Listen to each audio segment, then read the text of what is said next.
Afternoon, everybody. Hans, welcome. Peter, thank you. Good to see you. Good to see some students here from Medill School of Journalism, Northwestern School of Journalism. Welcome, my alma mater, one of my alma maters. Glad to have you all here. Nice to meet some of you the other night as well. So welcome. Hope you've enjoyed your visit to the Pentagon.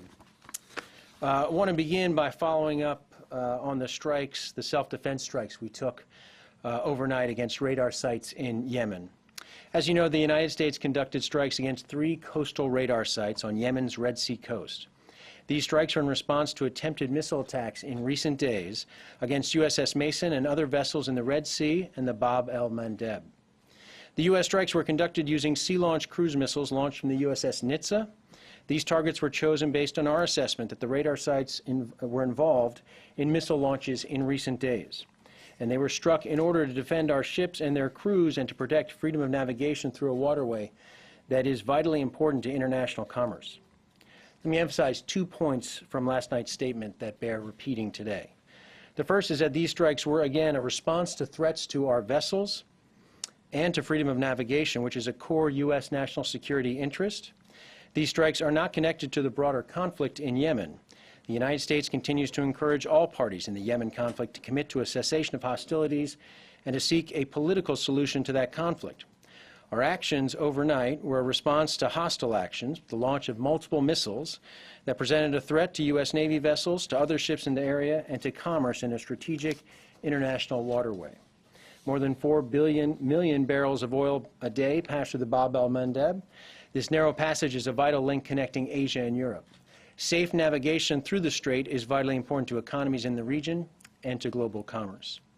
Second point I want to emphasize is that those who might threaten U.S. forces should recognize that we will not tolerate threats to our people.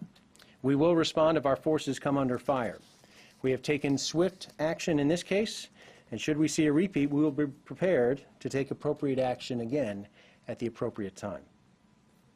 Now, I also wanted to provide a quick update on our response to Hurricane Matthew. As you know, the storm is behind us, but the impact from the storm still being felt in the southeast. Roughly 21,000 residents are in shelters, over 2 million people without power, and rivers still rising between 5 to 12 feet above flood stage in some areas. In response, the U.S. Army Corps of Engineers is conducting assessments on levees and dams and is coordinating with FEMA on possible debris management plans and temporary roofing assistance. About 5,500 National Guard soldiers and airmen have transitioned to supporting relief efforts, flood relief efforts, and in particular want to know what's going on in North Carolina, which, as many of you all know, has a significant military population. There's military installations in some of the areas of North Carolina that are being directly affected, military families, and we certainly, our thoughts and prayers go out to all those who've been affected by the storm. Now, the department continues to support relief efforts in Haiti as well, with nearly 100 tons of relief supplies delivered so far. The USS Iwo Jima arrived in Haiti earlier today and will cross-deck supplies and relieve the USS Mesa Verde. Along with heavy lift helicopters and landing craft, the ships can produce tens of thousands of gallons of fresh water per day and are stocked with pallets of food, medicine, baby formula, diapers, first aid supplies, and other items. A fleet surgical team is also aboard Mesa Verde. The Air Force is providing aerial search and rescue helicopters and crews in support for forward distribution of supplies and equipment. And finally today, a schedule note. Chairman Dunford is hosting the 41st Republic of Korea and U.S. Military Committee meeting, or MCM, today here at the Pentagon. He'll be joined by PACOM Commander Admiral Harry Harris and the Commander of Combined Forces Command, General Vince Brooks. You may have seen them in the building earlier. The Republic of Korea delegation is led by Chairman General Lee Sun-jin. And next week, Secretary Carter and Secretary Kerry will host their South Korean counterparts here in Washington as well. We'll be providing more details on that visit in the coming days. And with that, happy to take your questions. Lita. Peter, a couple of things you mentioned. Obviously, if the ships there's another attack, you should be prepared to again take action. Does this sort of open the door more broadly for increased U.S. involved conflict in that region? And do you have any information about the reports that there are 2 Iranian ships that had been deployed to the region? I will reiterate what I said off the top, Lita, that this was a response to direct threats to our people, to our ships, and we responded to that threat, and we will be prepared to respond again. These strikes posed a threat to the crew of the Mason, and as a result, we took this action. And we don't take it lightly, but again, we don't take threats to our people lightly, and we responded accordingly. With regard to the Iranian Navy activities, I'll leave it to the Iranians to describe the disposition of their ships. I will say that we operate in those waters all the time with ships from many countries, and it would not be surprising to have ships from Iran in that part of the world. Yes, Joe. Quick follow-up on Dale's question. Have you seen any evidence that Iran is either directly or indirectly involved in what happened to the USS Mason? Joe, we responded to these installations were in Houthi-controlled territory in Yemen. We responded to these particular threats. The broader, as you know, Iran has played a role and has been supportive of the Houthi rebels more broadly in the conflict in Yemen. And our message to those involved in that separate conflict is that they should return to the negotiating table, consistent with where they were just a few months ago.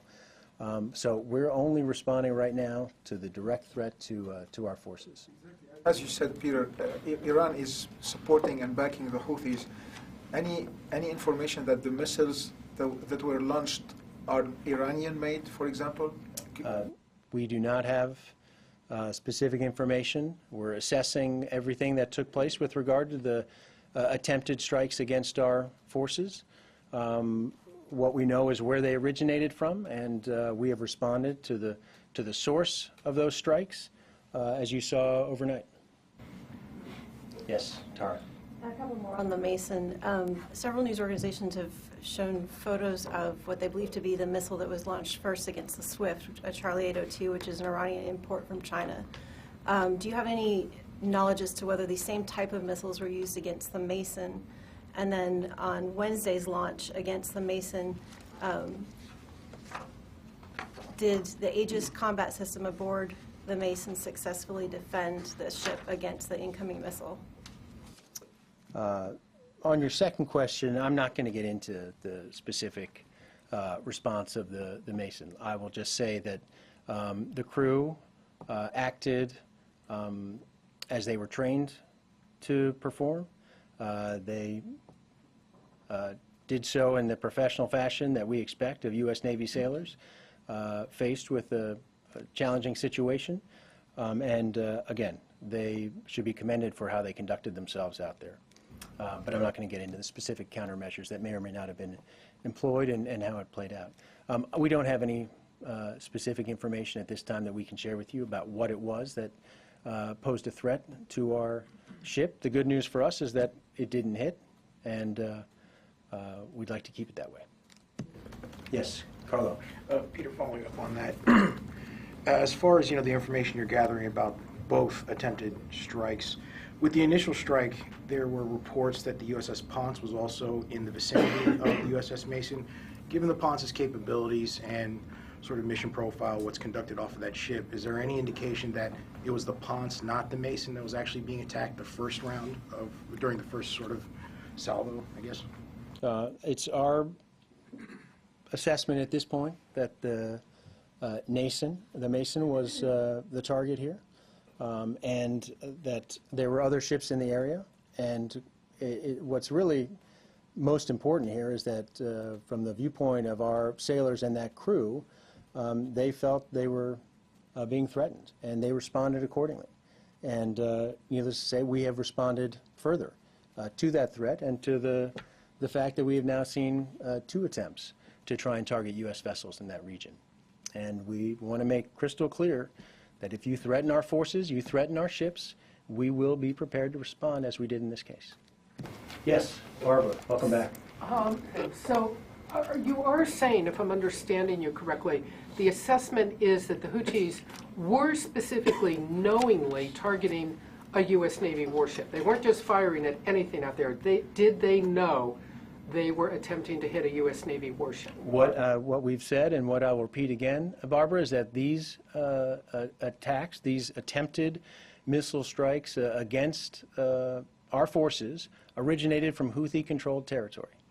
And we have responded by taking out radar installations we believe played a role in that, that were involved directly in the effort to try and strike our warships, and we have responded accordingly. Do you know if a couple of follow-ups, did they know what they were striking at? And it goes to the point of what their military capability may now be. Did they know they were going after a U.S. Navy warship? You'd have to ask the Houthis or whoever you want to talk to in Yemen, whoever is in that territory.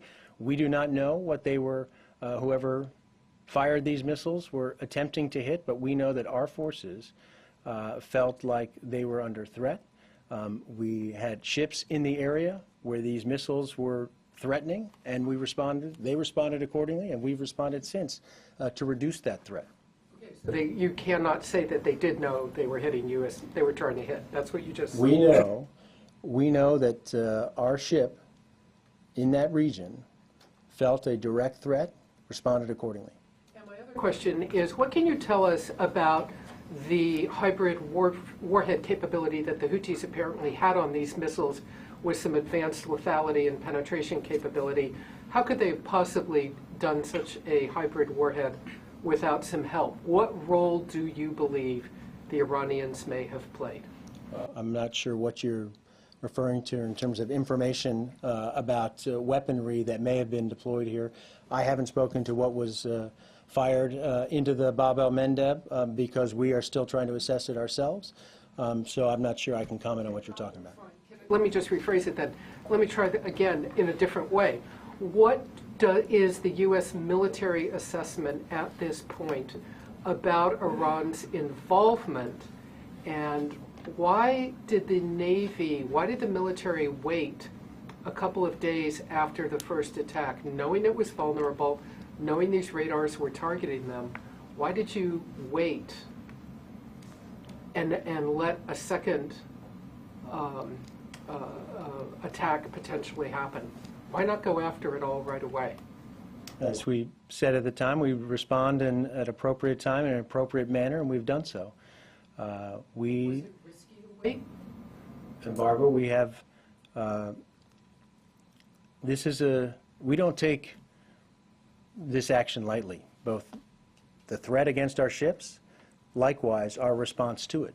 When we want to respond, we'll do so in the appropriate fashion at the appropriate time, and we've done so in this case. And we want to make sure that we know what we're striking. We want to know that we're doing it in an appropriate fashion, and we believe we've done so at this time. We want to make sure we know what we're hitting. We put a lot of rigor to this, as you know, whenever we use force, and we have done so in this instance. And likewise, we respond when our forces and our ships are threatened.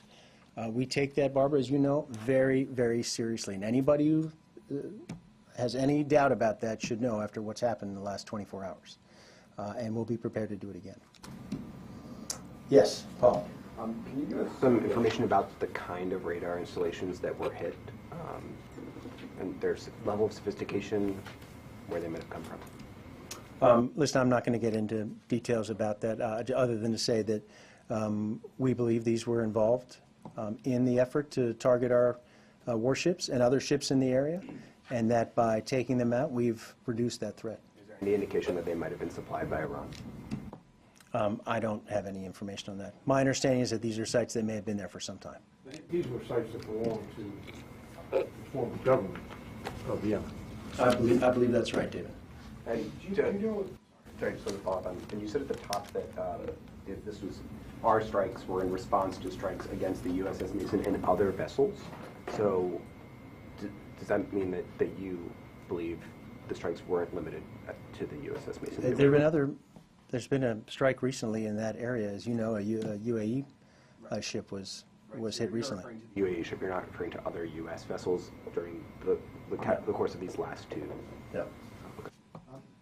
Yes, Matt. Do you know who Houthi. You keep saying Houthi-controlled territory. Mm-hmm. Do you know who was controlling those radar sites and the missiles when they were fired? Were they the actual Houthi rebels, or were they army units loyal to Saleh, who are allied with the Houthis? Do you guys have any clarity on that? Matt, we don't have, I can't tell you specifically who is operating these installations. I'm just telling you where they're located, who's controlling that area now, and that we responded in kind to these specific installations because the role we believe they played in targeting our forces.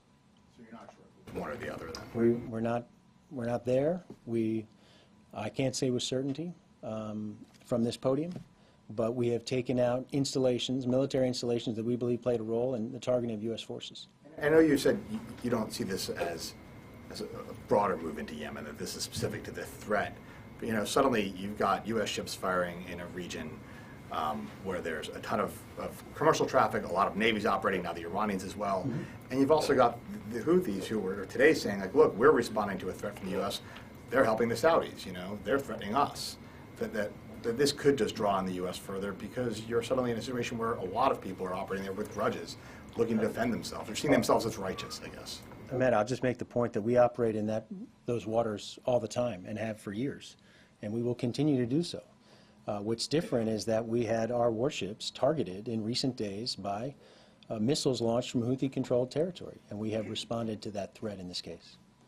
Hans. Hey, Peter, I've now heard about 6 warnings that there would be a response if something happened again. What's to prevent this from becoming a tit-for-tat situation?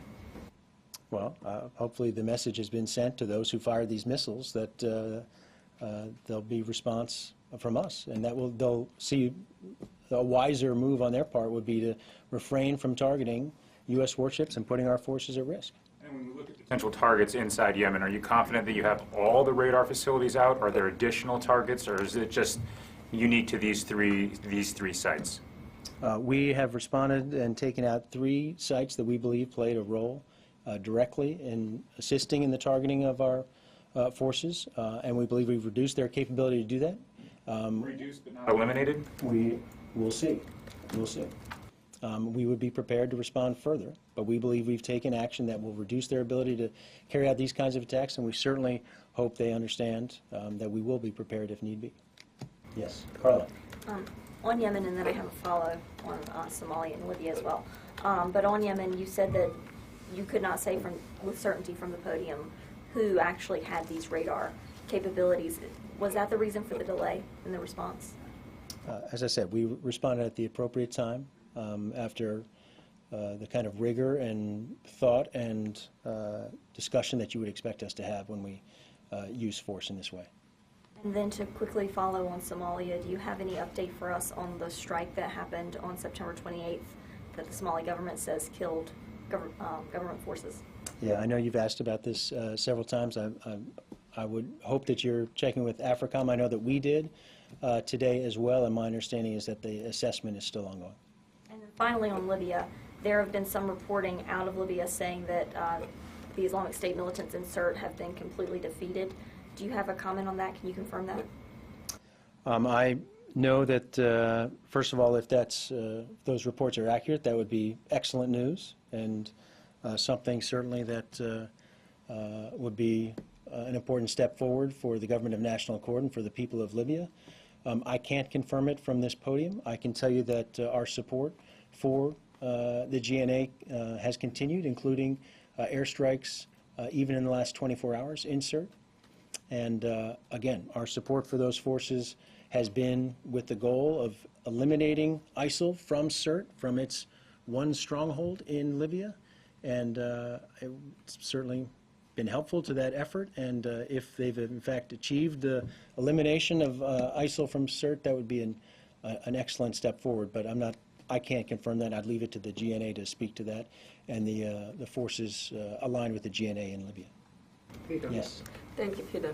Yes, Janet, go ahead. Thanks, Peter. Chairman of the South Korean Joint Chief of Staff, General Lee Sun-jin, visited the U.S. Strategic Command and met with He's here today as well. But he met with Cecil Haney, U.S. Strategic Commander. Do you have any detail of it? I do not have a readout of their meetings. I would refer you to STRATCOM may have something more specific. So what is the U.S. reaffirms extended deterrences they talking about? Extended deterrence. You know our position on this. You've heard the Secretary speak to this in recent weeks about the United States' willingness to stand by our South Korean allies and the commitment we make to them as allies and the extent of that commitment. And I think the Secretary has spoken to this directly. Yes, David. Have there been any changes to U.S. support for the Saudi airstrikes since the attack on the funeral procession? We're in the same place we were before, David. As you know, the White House has announced a review of our support, but the limited support we have supplied in the past is consistent with where we are now, and that is refueling and other support in the form of trying to provide advice and counsel on the conduct with regard to how the Saudis conduct airstrikes, law of armed conflict advice, that sort of general guidance that we provided them in the past with regard to how they've conducted the airstrike campaign, their air campaign. You also said you were providing intelligence. Yeah, and that's there's still the fusion cell still exists, but the amount of interaction we've had with the Saudis has been reduced over time, as you know, as that campaign was reduced in terms of we had the cessation of hostilities there, and we had peace talks. That has not been at the same. There has not been the same amount of exchange in recent weeks that there had been in the past. Peter. Yes, go ahead. Two questions. Thank you, sir. As far as U.S.-China or U.S.-Pakistan relations are concerned, there was a special missionaries from the military and civilian government from Pakistan in Washington for the last whole week, and they were going different places, meeting and greeting all these think tanks. What they were saying that now China is a rising power, U.S. is a declining power. Forget U.S., look at China, and we have a great relations with China.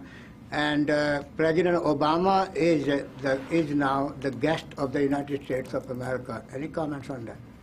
I'm not familiar with the comments that you're referring to or the group here in Washington, so I think best for me to skip that one. I'm just not familiar with those comments. Second, as far as the U.S.-India relations in Afghanistan is concerned, in Afghanistan, India has put a lot of resources, including financial and development and fighting against terrorism along with the U.S. But the same missionaries or same people from the Pakistani government are saying Pakistan will never let have a peace in Afghanistan unless U.S. solve and resolve the Kashmir issue. So that means we will never have peace in Afghanistan unless you have a deal with Pakistan on India. I think our views on Afghanistan and the importance of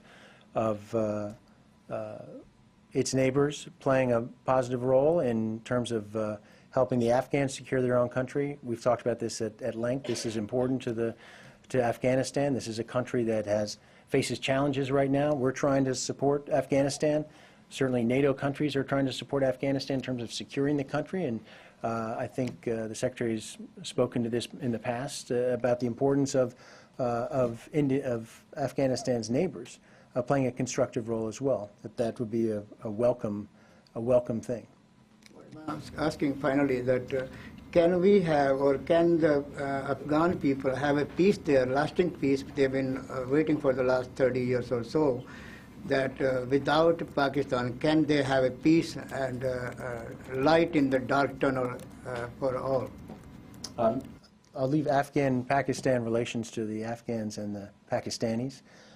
Our role there in Afghanistan, as you know, has been to support the Afghan government, to support the Afghan security forces, to make sure, to allow them to be in a position to secure the country for themselves. We'll continue to do that. And I think, again, the larger point about the positive role that its neighbors can play in helping Afghanistan reach a brighter future is something that I think the Afghans can speak to better than I can. Let me go back over. Who has another question? Yes, I'll go Phil, and then I'll come back over. Okay. Sorry, just back on Yemen. I understand that the U.S. is not looking for a fight with the Houthis, but it looks like whoever was shooting at the U.S. did want to pick a fight anyway. And what I'm still unclear about, and I want to press you a little more on, is this issue of who's doing it and why and how. And if the U.S. is taking action against these facilities, I think it would be good for the American public to have a better sense of who it was that was firing at the U.S. and how they were able to do that. And I know there's limits to what you can discuss in the public forum, but at this point, is there anything you can say about who may have actually been pulling the trigger here, and whether these weapons are I can tell you what we know and what we've said from the start. These strikes came from Houthi-controlled territory.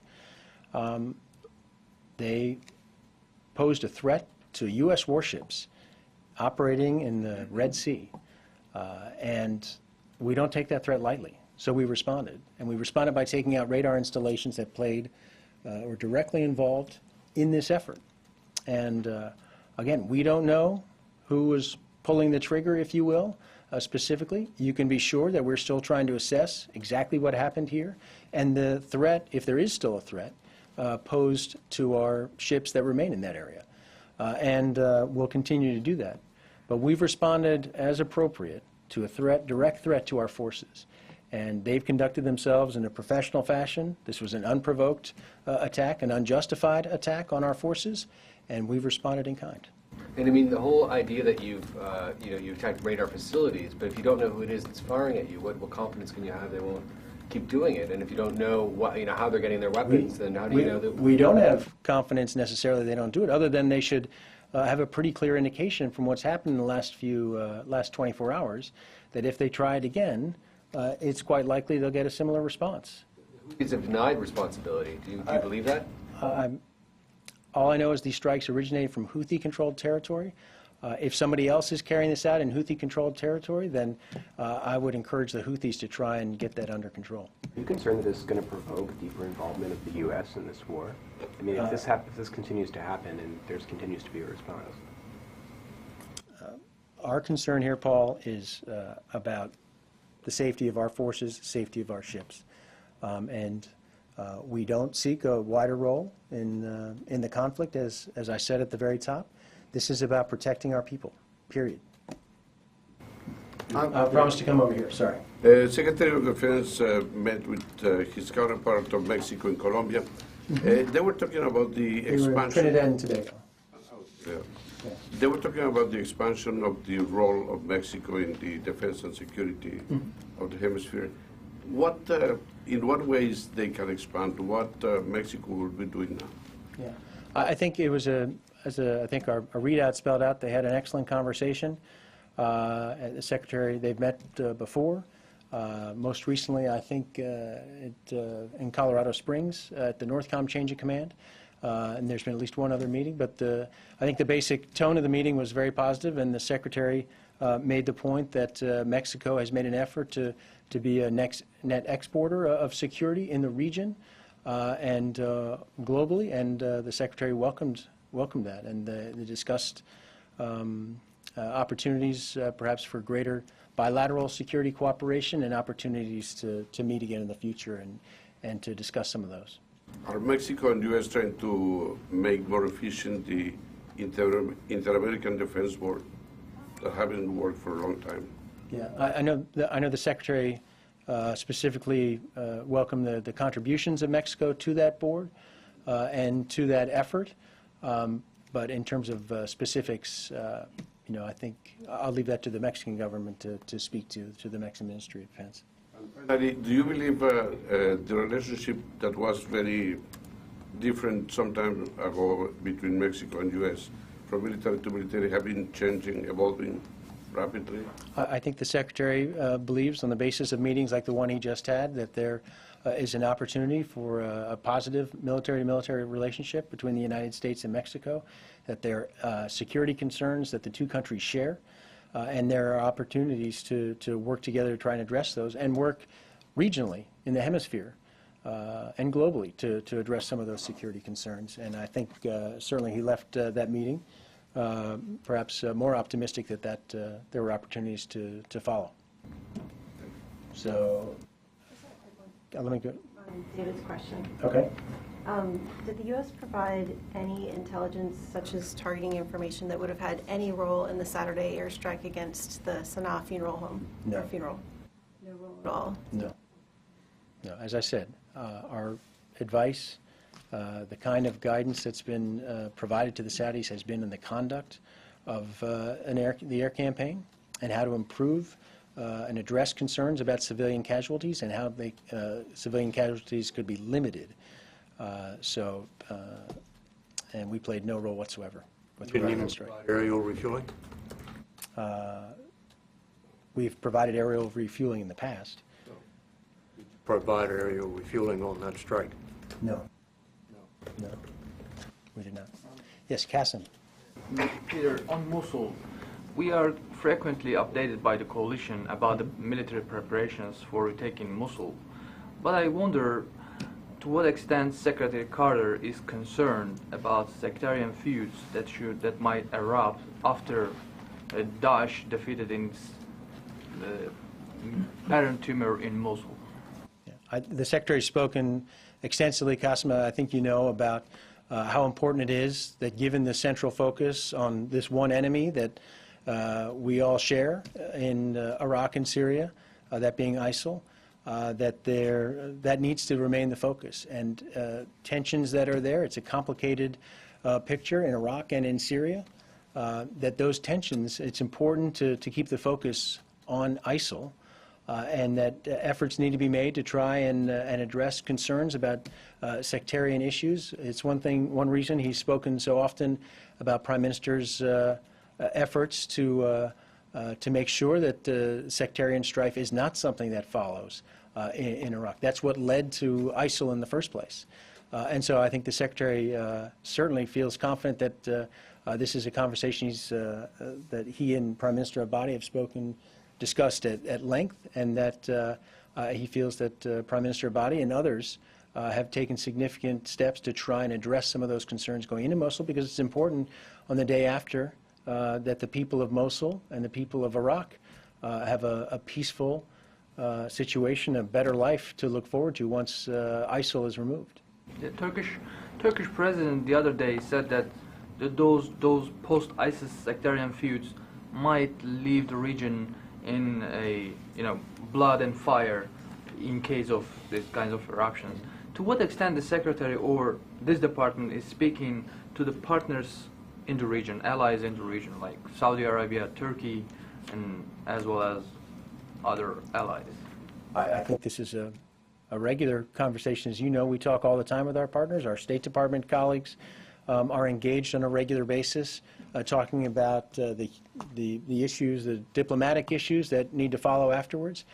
So this is a constant conversation. This is a coalition that's been very focused on ISIL, understanding that there are complications in the region, and one of the jobs of the United States as the leader of that coalition is to try and address some of those concerns and tensions. And I can assure you Secretary Carter has done his best to try and manage some of those issues, and so have our commanders in the field. And I know that our diplomats, and I won't speak for my State Department colleagues, but this has been an active area of conversation, as you know. So, yes, let me go Carlo, and then I'll ping-pong back and forth. Peter, just wanted to follow up on Barbara's question about the capabilities of whoever pulled the trigger on these missile shots, whether or not they're able to positively identify U.S. ships, Emirati ships, and that sort of thing. You said the department is still looking into those types of capabilities, if they're still out there. But you also mentioned that you're positive that the target was the Mason, not the Ponce or any other ship that was moving the region. So my point on that is the Mason, the crew, determined a threat. And whether or not that missile, and I don't know exactly what kind of missile it was. I don't know all the capabilities. Others can speak to that. What I know, and what the crew on board knew, is that that was a threat to the ship, and they took the action that they needed to take at that time to protect themselves. And we have subsequently taken additional action to reduce the threat, not only to the Mason, but to our ships and other ships in that area. So confidence you have in the Mason being the specific target of this attack is based on the crew members' response, not because of whatever tech that was used. Carlo, they determined there was a threat an inbound threat. They responded accordingly. And the good news is that that threat did not materialize. It was dealt with, and it didn't hit the ship, and that's good news. And one quick follow-up on Mosul. There have been comments made out on the campaign trail about how planning for the eventual assault is in some ways telegraphing those movements to the enemy. I was wondering if the department can have any comment on that at all. So I have to sort of chuckle at this, that if we don't answer questions about movements, we're not being transparent, and that's right, just a joke. Listen, I think the Prime Minister Abadi and the Iraqis have spoken to this at length. It's no surprise to people that we are going after Mosul, that the coalition is, the Iraqis are leading this effort. We're not going to reveal details about how that's going to be carried out. The Iraqis, to their credit, aren't going to do that as well, but nobody should be surprised by the notion that the fight for Mosul is close, and that we have every intention, working with our local partners on the ground and the coalition, of achieving that goal as soon as possible. Joe. In the same context about Mosul, if the tensions between Turkey and Iraq are not resolved, are you concerned that the plans to retake the city might be delayed, might be affected to a certain point? Joe, it's a hypothetical. We think it's appropriate for the government of Iraq and the government of Turkey to address these issues directly, to resolve them in a diplomatic fashion. We certainly encourage both sides to do that. And we think the goal for everyone, again, is to remove ISIL from Mosul. We all share that goal. And we certainly hope that other issues won't deter from that effort. Thomas, Matt, and then I got to run. Thanks, Peter. Will Secretary Carter be meeting with President Obama tomorrow to talk about possible military options in Syria beyond OIR? I don't have a schedule update for you right now.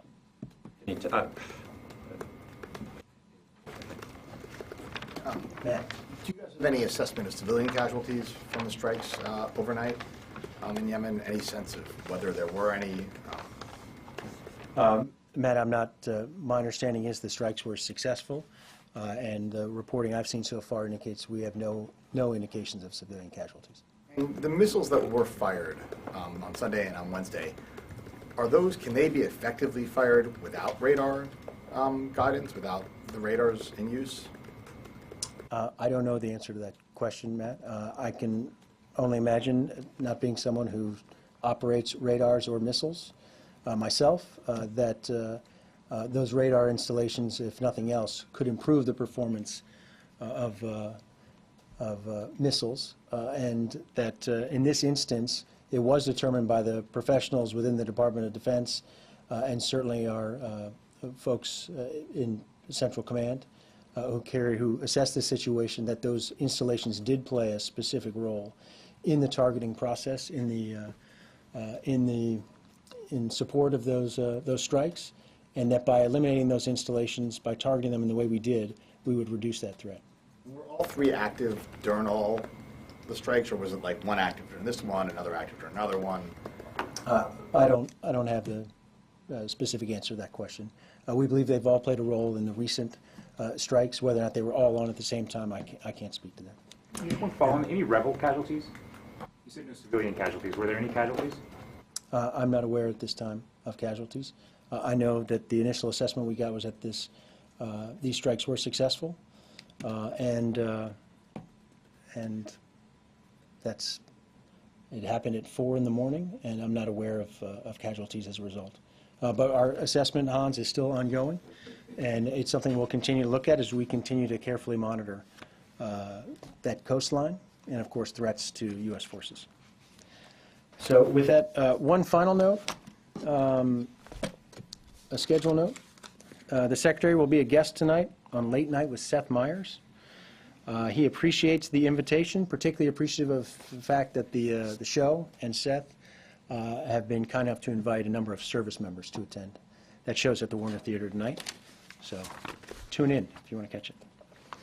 And thanks again, and welcome to all the Medill students. Appreciate you all being here, and enjoy your visit to the Pentagon. Thanks, everyone.